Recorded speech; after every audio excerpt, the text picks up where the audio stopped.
जितने भी केसेस बकाया रह गए हैं उनमें अब हेयरिंग लेना बहुत मुश्किल हो चुका हुआ है और रिज़ल्ट लेना आसान है, हेयरिंग लेना मुश्किल है।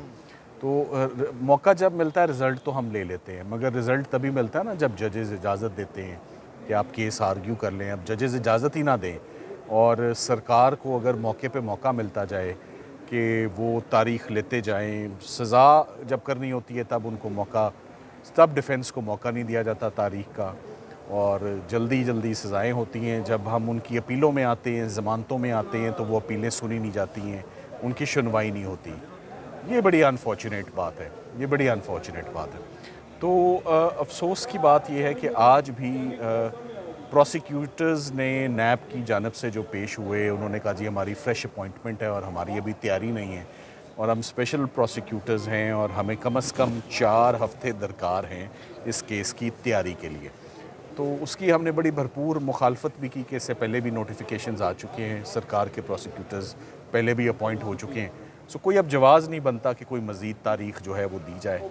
मगर बात यही है कि चूँकि आखिरी दमों पर ये केसेस हैं और आखिरी केसेस हैं, इस्लामाबाद में तो और कोई अभी इस वक्त सज़ा फील्ड में एग्जिस्ट भी नहीं करती। तो अल-कादिर में, like I said before, Al-Qadir case में हमारा कोई प्रोग्राम नहीं है लंबी बहस करने का।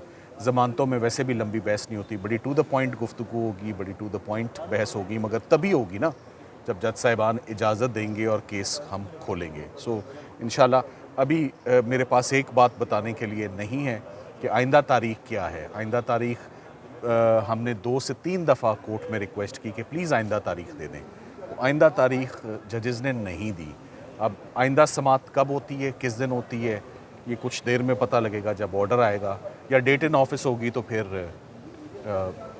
मैं नहीं कह सकता कि ये तारीख़ कब लगेगी, पर बारहा जजेस को रिक्वेस्ट जा रही है कि प्लीज़ इसमें तारीख़ ज़रूर फ़िक्स करें। Thank you very much. जो खदशा ज़ाहिर किया जा रहा था कि ये मामला छुट्टियों के बाद तक जाएगा, आपको क्या लग रहा है? मैं उस पे जवाब दे देता हूँ आपको। जो क्वेश्चंस ऑफ लिबर्टी और फ्रीडम होता है, pre arrest, post arrest, suspension of sentence, ज़मानत, इसको सिंपल रखें। ज़मानत की दरख्वास्त पे छुट्टियां कभी भी असरअंदाज नहीं हुई, कभी भी। सो ये केस छुट्टियों में सुना जाएगा बावजूद इसके कि ये छुट्टियां कह रहे हैं। छुट्टियां ज़मानतों में हायल नहीं होती और वो कभी भी वो एक फैक्टर नहीं होगा। Like I said, question of liberty है, सो ज़मानतें सुनी जाएंगी। Thank you very much. इसके साथ साथ सलमान सत्तर साहब ये भी बताइएगा कि अगर नेक्स्ट हेयरिंग में ये प्रोसिक्यूटर अपने दलाइल देते हैं, जवाब जमा कराते हैं, तो उसके बाद फिर आप लोग भी अपना जवाब जमा कराएंगे नहीं, या ऐसे नहीं दलाइल होता। देंगे देखें देखें ये ज़मानत की एप्लीकेशन है। मैं आपको अभी टाइम फ्रेम और टाइम लिमिट बता जाता हूँ। मेरा ख्याल है कुछ ऐसे नुक्ते हैं हमारे पास कि 2 से 3 मिनट का केस है, वो जुमले पे कायम है हम। मगर अगर आप पूछें कि टोटल केस प्रेजेंट करना, ज़मानत का केस प्रेजेंट करना, will not take more than 40 minutes. और इसी तरह अगर अगर अगर मुल्ज़मान के या पटिशनर्स के, दरख्वास्त गुजार के अगर दलाइल 40 मिनट से ऊपर नहीं है, तो सरकार के दलाइल भी फिर 20 मिनट से ऊपर नहीं होते।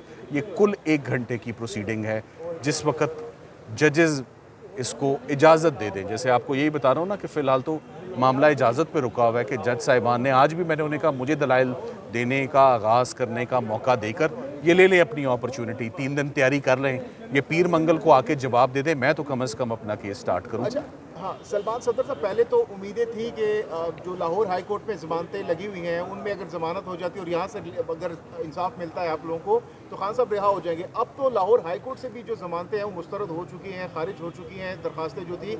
तो अब क्या उम्मीद है खान साहब की रिहाई के हवाले से, क्या देखिए, स्ट्रेटजी होगी? लाहौर हाई कोर्ट से ज़मानतें खारिज होना, अभी तक की खान साहब की जितनी भी लीगल बैटल आज दिन तक हुई है, उन सब में सबसे ज़्यादा अगर मायूस कुन अगर कोई रिज़ल्ट आया है, सबसे मायूस कुन, सबसे ज़्यादा शॉकिंग, सबसे ज़्यादा डिसअपॉइंटिंग, तो मेरा ख़्याल है वो लाहौर हाई कोर्ट का फ़ैसला था जिसमें उनकी ज़मानतें मुस्तरद हुई, जबकि 21 मरतबा वो ज़मानतें छोटी अदालतें पहले ही कर चुकी हैं। सो बहरहाल हमारे पास रेमेडी मौजूद है, supreme court of Pakistan across the road है। वो सुप्रीम कोर्ट ऑफ पाकिस्तान में बहुत जल्द वो ज़मानतें दायर होंगी और बहुत जल्द वहाँ पर हम उन पे दलाइल पेश करेंगे। सो 2 ही केसेस रह गए, एक लाहौर के रह गए और एक इधर के रह गए। और जब आखिरी काम होता है ना, तो ऐसे मामलात में फिर मामलात आसान नहीं होते और टफ़ और मुश्किल हो जाते हैं, जैसे कि इस वक्त हुए में। Thank you very much. और कोई